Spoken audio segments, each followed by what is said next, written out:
आज हम पढ़ने जा रहे हैं विराम चिन्ह। विराम का अर्थ होता है विश्राम। विराम का अर्थ विश्राम या विराम का अर्थ होता है रुकना। हम बोलते समय थोड़ा रुक रुक कर अपनी बात स्पष्ट करते हैं। जब भी हम बात करते हैं तो लगातार बोलते नहीं जाते। आप अपने दोस्तों से बातें करें, मित्रों से बातें करें, या कोई टीचर आपको पढ़ाए, कोई भी, तो क्या वो लगातार बिना सांस लिए कंटिन्यू बोलते चले जाते हैं? क्या नहीं, क्या करते हैं हम, बल्कि बोलते समय हम अपनी बात को स्पष्ट करने के लिए बीच में कुछ कुछ समय के लिए रुकते हैं। ठीक है, तो हम बोलते समय थोड़ा रुक रुक कर अपनी बात को स्पष्ट करते हैं। जिस तरह हम बोलते समय थोड़ा रुक के अपनी बात को स्पष्ट करते हैं, उसी तरह बात को लिखते समय भी भाव के अनुसार कुछ समय के लिए रुकते हैं। मतलब जो लिखते हैं हम, तब भी हम भावों के अनुसार कुछ समय के लिए रुक जाते हैं। लिखते समय जहां विराम दिया जाता है या लिखते समय जहां हमें रुकना होता है, उसके लिए कुछ संकेत प्रयोग किए जाते हैं। उन्हीं चिन्हों को हम विराम चिन्ह कहते हैं। व्याकरण में रुकने की प्रक्रिया को स्पष्ट करने वाले संकेत चिन्ह ही विराम चिन्ह कहलाते हैं।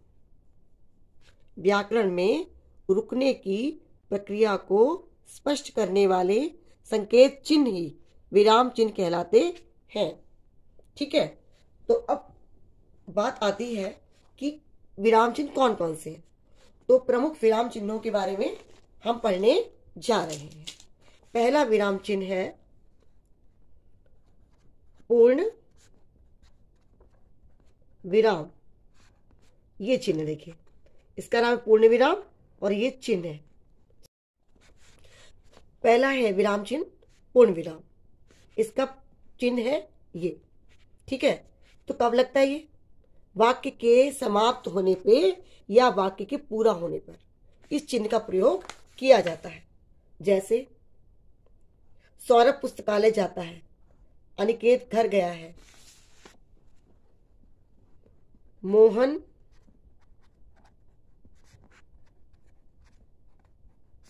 खेल रहा है, पूर्ण विराम, वह पाठ पढ़ रही है, वाक्य पूरा या वाक्य समाप्त, पूर्ण विराम। इसका हम प्रयोग करेंगे पूर्ण विराम। ठीक है, तो बहुत आसान है, सब बच्चों को समझ में आ गया होगा। पूर्ण विराम वाक्य के पूरा होने पे या वाक्य के समाप्त होने पर हम लगाते हैं पूर्ण विराम। दूसरा है बच्चों अल्प विराम। अल्प विराम, ठीक है, चिन्ह कौन सा है इसका? ये देखो, हम ये ब्रैकेट के अंदर जो चिन्ह मैं आपको बता रही हूं, उन चिन्हों को मैं ब्रैकेट के अंदर लिखती जा रही हूं। इस ब्रैकेट को क्या कहते हैं हम पढ़ेंगे आगे। ठीक है, तो अल्प विराम, जिसको आप अंग्रेजी में कॉमा कहते हैं, और ये जब अंग्रेजी में आप लगाते हैं तो फुल स्टॉप लगाते हैं वाक्य के पूरा होने पे, कंप्लीट होने पर। अल्प विराम ये मतलब कॉमा। ठीक है, तो अल्प विराम जब किसी वाक्य में जहां थोड़ा रुकना हो या किसी व्यक्ति वस्तु को एक दूसरे से अलग दिखाना हो। किसी भी वाक्य में जब कुछ समय के लिए रुकना हो, अल्प समय, अल्प माने कम, अल्प माने बहुत कम, तो बहुत कम समय के लिए रुकना हो, थोड़ा रुकना हो, या किसी व्यक्ति वस्तुओं को अलग अलग दिखाना हो, तो हम क्या करते हैं? अल्प विराम या इसका कॉमा का प्रयोग करते हैं। जैसे हमने मुंह धोया, विश्राम किया, अल्प विराम, फिर घूमने गए, पूर्ण विराम। फिर से पढ़ती हूँ, हमने मुंह धोया, विश्राम किया, फिर घूमने गए। तो देखो, हम हल्के हल्के समय के लिए रुके, अल्प समय के लिए, तो वहां पर हमने अल्प विराम का प्रयोग किया। और फिर जब वाक्य पूरा हो गया तो पूर्ण विराम। अब देखो, वस्तुओं को अलग करने के लिए भी किताबें, बस्ता और जूते लाने हैं, तो यहां पर हमने अल्प विराम का प्रयोग किया। लेकिन अगर और, व, तथा इन शब्दों का प्रयोग हो तो वहां पर हम नहीं लगाते अल्प विराम। चलिए एक दो एग्जाम्पल और समझ लेते हैं। मां ने हलवा, पूरी सब्जी और रायता बनाया। देखो मैं पढ़ रही हूं, सुनो ध्यान से कैसे बोल रही हूं। माँ ने हलवा, पूड़ी, सब्जी और रायता बनाया। तो जब मैं बोल रही हूँ ना, माँ ने हलवा अल्प विराम, पूड़ी अल्प विराम, सब्जी और रायता बनाया, वाक्य पूरा पूर्ण विराम। पूर्ण विराम सबसे आसान है, जब वाक्य पूरा हो पूर्ण विराम लगा दीजिए। अधिकतर वाक्य में पूर्ण विराम तो लगेगा ही, बस कौन से वाले वाक्य में नहीं लगेगा पूर्ण विराम? जब कोई प्रश्न पूछा जाए, कौन, किसे, कहा, कैसे, किसका, अगर ये शब्द प्रश्नवाचक जो ये शब्द हैं अगर ये किसी वाक्य में आ जाए तो अंत में, वाक्य के अंत में प्रश्नवाचक चिन्ह लगता है। और अब तीसरा हम वही पढ़ने जा रहे हैं, प्रश्नवाचक चिन्ह।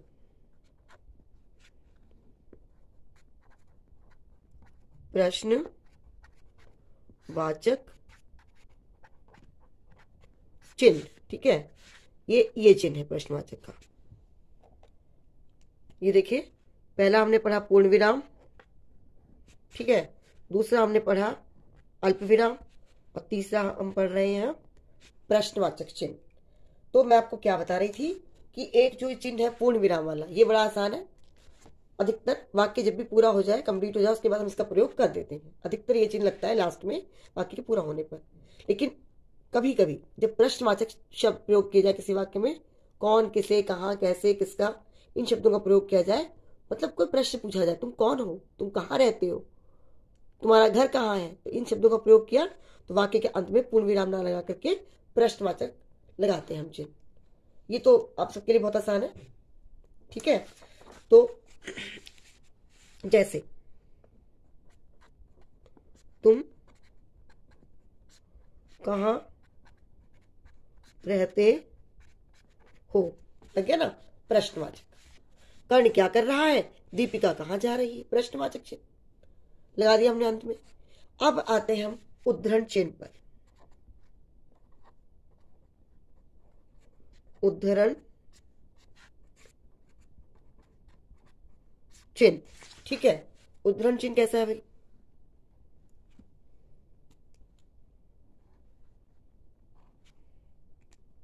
ये चिन्ह है उद्धरण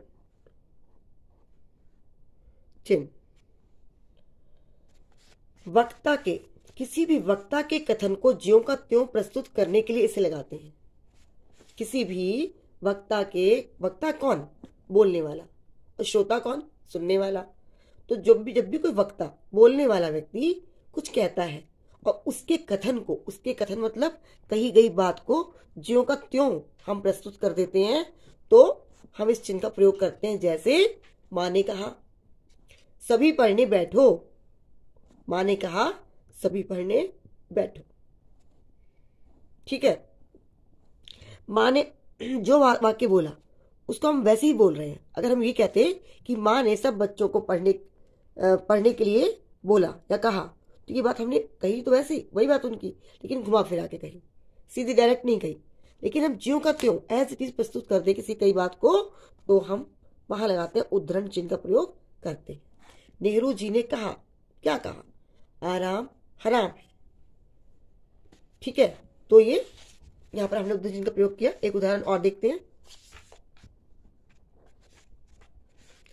बापू ने कहा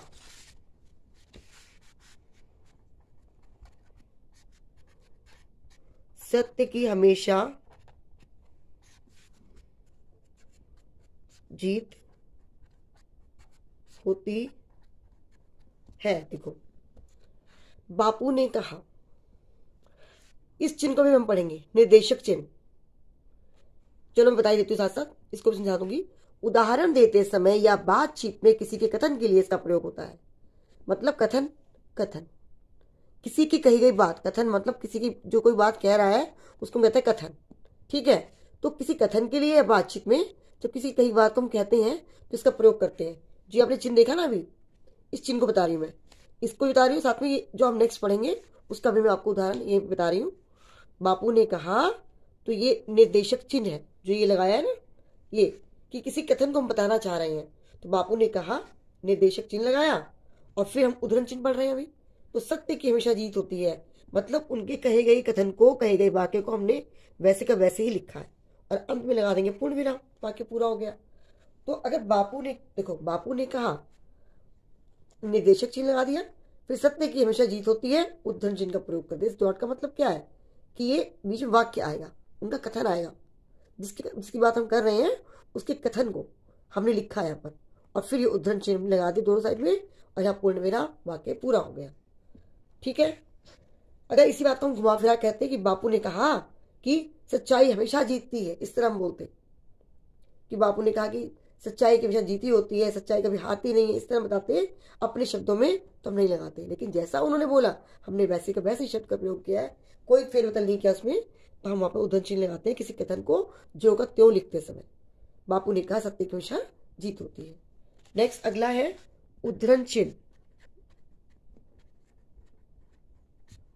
उद्धरण चिन्ह, ठीक है।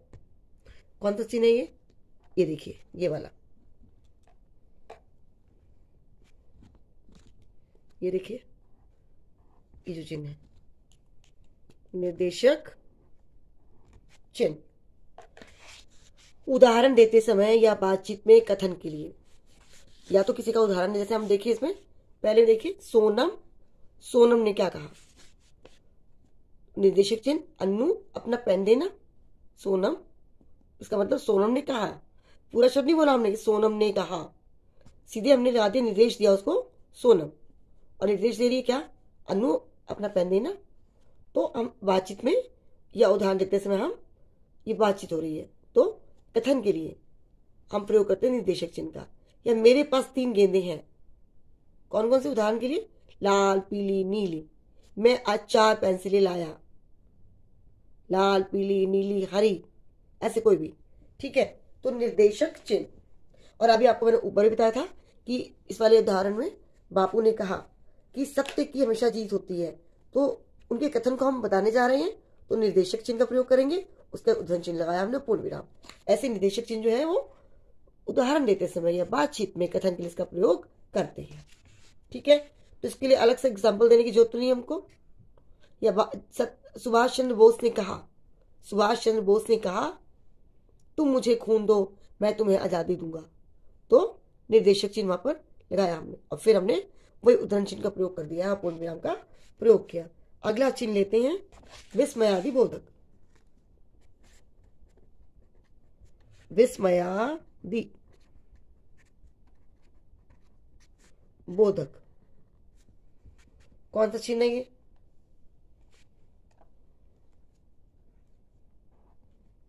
ये कौन सा चिन्ह है विस्मयादि बोधक, ये देखिए,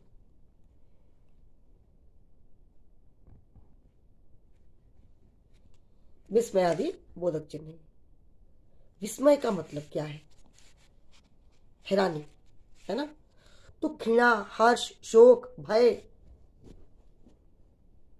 घृणा, हर्ष, खुशी का भाव, घृणा मतलब कहीं गंदगी हो देख के आपके मन में घृणा आ जाएगी, है ना। और हर्ष, कुछ बढ़िया आपके साथ अच्छा हो जाए, कुछ खुशखबरी मिल जाए, कोई खुशी की बात सुन लो तो आपको हर्ष, मन में बहुत खुशी हो जाएगी। शोक, दुख की बात सुनने से हमारे चेहरे पे क्या भाव आएंगे, दुख के। ऐसे भय, अचानक से कुछ देख के हम डर गए तो कैसे भाव आएंगे हमारे फेस पर, चेहरे पर, भय के। कुछ हम समझ ना पाए कि अचानक से कुछ बढ़िया हो जाए या खराब हो जाए जिसकी हमने कल्पना ना की हो, तो हमें आश्चर्य होगा। और संबोधन, इनको दर्शाने वाले शब्दों के साथ इनका प्रयोग किया जाता है, जैसे वाह, माँ के हाथ की मिठाई का जवाब नहीं, हाय बेचारा अनाथ हो गया। निशान ये लगाया ना चिन्ह विस्मयादि बोधक। तो हाय, छी, आप कहीं रास्ते में जा रहे हैं, बहुत गंदगी दिख जाए तो आप कैसे शब्द का प्रयोग करेंगे, छी छी बड़ी गंदगी है यहाँ तो, छी लगाएंगे विस्मयादि बोधक शब्द, ये चिन्ह। उसके बाद हम वाक्य बोलेंगे, छी यहाँ तो बहुत गंदगी है। ऐसे ही आप कहीं गुजर रहे रास्ते से, बहुत अच्छी खुशबू आ रही है, कोई बहुत बड़ा गार्डन है, आसपास बहुत खुशबू महक रही है, क्या कहोगे, वाह बड़ी अच्छी खुशबू आ रही है, एकदम से आपके मुंह से निकलेगा। अचानक सोचेंगे नहीं आप, पर आपको क्या लगेगा, वाह। या आप कोई मैच जीत गए, या आपको प्रथम पुरस्कार मिल गया, या आप कोई कंपटीशन जीत गए, क्या कहेंगे, वाह मजा आ गया, आज तो मुझे ये पुरस्कार मिल गया, आज हम मैच जीत गए।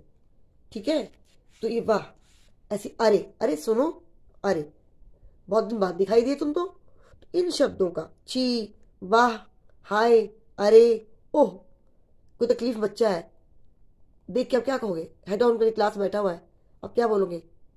अरे भाई तुम्हें क्या हो गया? संबोधन का प्रयोग किया, अरे तुम्हें क्या हो गया? बच्चे कहेगा ओह मेरी तो बहुत सिर में दर्द है, मुझे बहुत हेडेक। तो ये ओह, अरे, ची, वाह, ऐसे शब्दों के साथ इनका प्रयोग, मतलब विस्मयादि बोधक शब्दों के साथ विस्मयादि बोधक चिन्हों का जिनका प्रयोग होता है। अगले पर आते हैं, चलो इस वाक्य को पूरा कर दे। वाह, मैं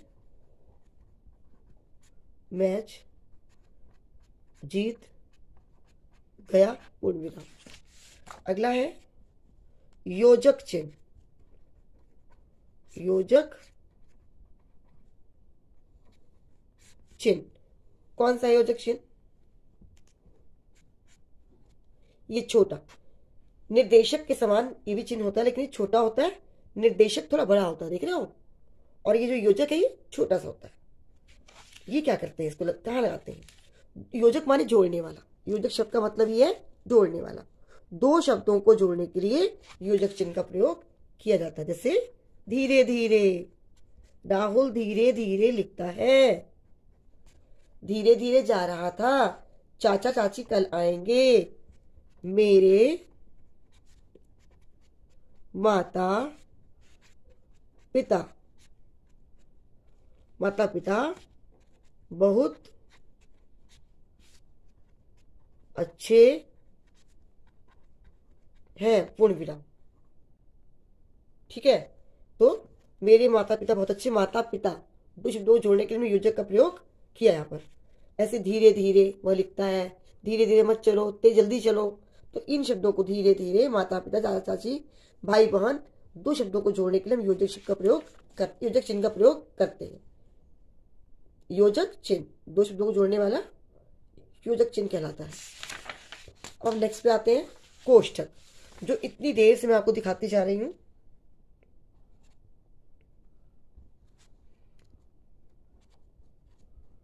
कोष्ठक, कोष्ठक चिन्ह कौन सा है?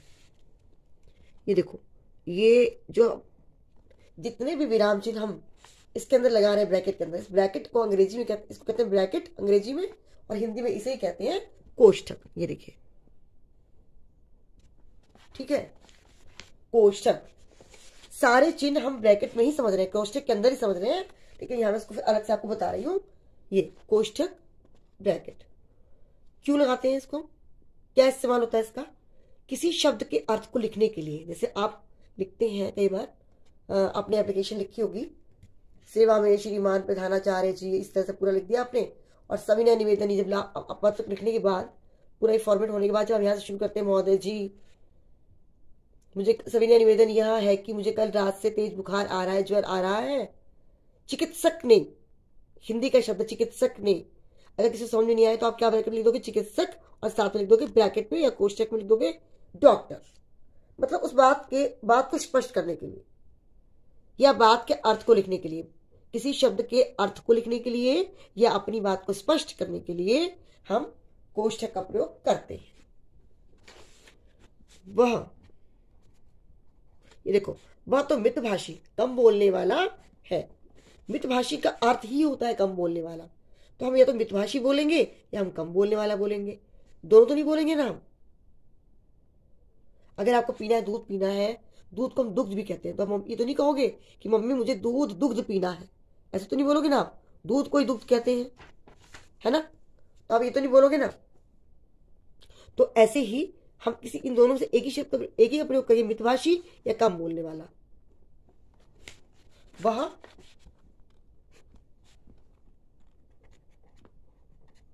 मृदुभाषी, मीठा बोलने वाला लड़का है। पूर्ण विराम वाक्य पूरा होने पे इस चिन्ह का प्रयोग तो बड़े आराम से कर देंगे। अब वह मृदुभाषी मीठा बोलने वाला लड़का है, तो हम क्या करेंगे, यहाँ पर मृदुभाषी का मतलब ही मीठा बोलने वाला। तो या तो हम ये बोलेंगे कि वह मृदुभाषी लड़का है, या हम ये बोलेंगे कि वह मीठा बोलने वाला लड़का है। समझ गए? तो ये है कोष्ठक। क्या वे आ गई? वे कौन? अध्यापिका जी, माता जी। वे दोनों खेल रहे हैं। वे दोनों कौन? तो स्पष्ट करने के लिए बीच में रख देंगे रोहन मोहन। ठीक है? या सीमा रीमा। ठीक है? ऐसे हम बीच में स्पष्ट करने के लिए ब्रैकेट लगा देंगे और अंदर नाम लिख दिया। और वे दोनों बहनें हैं। वे दोनों बहनें हैं। तो दोनों कौन सी बहनें हैं? तो जब नाम लिख रहे हैं, उन दोनों के नाम लिख रहे हैं, तो हम ब्रैकेट में लिख देंगे, कोष्ठक का प्रयोग कर देंगे। ठीक है? अब नेक्स्ट पे आते हैं। विवरण चिन्ह। विवरण चिन्ह। ये कौन सा चिन्ह है? ये देखिए, ये चिन्ह है ये विवरण चिन्ह। ठीक है? इसका प्रयोग कब करते हैं हम? चलिए समझते हैं। जब किसी बात का उदाहरण अगली पंक्ति में देना हो, जब किसी बात का उदाहरण अगली पंक्ति में, अगली लाइन में देना हो, तो विवरण चिन्ह लगाते हैं। कैसे? वचन दो प्रकार के होते हैं, जैसे एक वचन, बहुवचन। हम लिखते हैं ऐसे, संज्ञा के 3 भेद है। ठीक है? तो हमने फिर विवरण चिन्ह का प्रयोग कर दिया। और फिर हम लिख देंगे पहला व्यक्तिवाचक ऐसे। ठीक है? दूसरा जातिवाचक, तीसरा भाववाचक। अब संज्ञा के 3 भेद, कक्षा 3 तक के बच्चों के लिए तो हमने 3 भेद ही पढ़ाए हैं, पर होते कितने वैसे? कक्षा 3 के विद्यार्थियों को हमने जो पढ़ाए हैं संज्ञा के 3 ही भेद बताए हैं, पर 4, 5, 6, 7, मतलब आगे जब भी पढ़ोगे तो 5 भेद पढ़ोगे। कक्षा 3 के बाद जब भी पढ़ोगे आप तो कितने पढ़ोगे? संज्ञा के 5 भेद हैं, 5। तो बाकी 2 कौन से हैं? पहला हमने बोला व्यक्तिवाचक, जातिवाचक, भाववाचक, समूहवाचक और द्रव्यवाचक। 5 ही होते हैं। और जो कक्षा 3 के विद्यार्थी अगर वीडियो देख रहे हैं तो सोचेंगे कि मैम तो हमें क्लास में 3 पढ़ाती हैं और बाद में पढ़ा रही है 5 ही। तो संज्ञा के भेद। ठीक है? तो संज्ञा के 3 भेद कक्षा 3 तक पढ़ाया। सेकेंड और थर्ड के बच्चों ने 3 ही भेद पढ़े हैं, लेकिन थर्ड के बाद 4th क्लास से आगे सभी क्लासेस में जो पढ़ेंगे वो संज्ञा के 5 भेद पढ़ेंगे। व्यक्तिवाचक संज्ञा, जातिवाचक संज्ञा, भाववाचक संज्ञा, द्रव्यवाचक संज्ञा और समूहवाचक संज्ञा। ठीक है? तो ऐसे। या आपको कुछ सामान मंगाना है, पुस्तकें मंगानी है पुस्तक विक्रेता से, आपने पत्र लिखा, आप बोलोगे पुस्तकों का विवरण निम्नलिखित है। जो पुस्तक हम मंगाना चाहते हैं उसका विवरण निम्नलिखित है।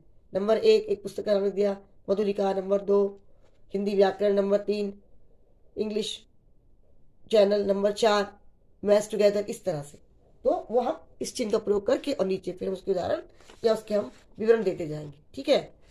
यहाँ देखिए संज्ञा के उदाहरण निम्नलिखित है, शीला, लता, पुस्तक व गाय आदि। अब हम आते हैं लाघव चिन्ह पर। लाघव चिन्ह। लाघव चिन्ह कौन सा चिन्ह है? लाघव चिन्ह ये देखिए, ये है लाघव चिन्ह। का प्रयोग करते हैं इसका?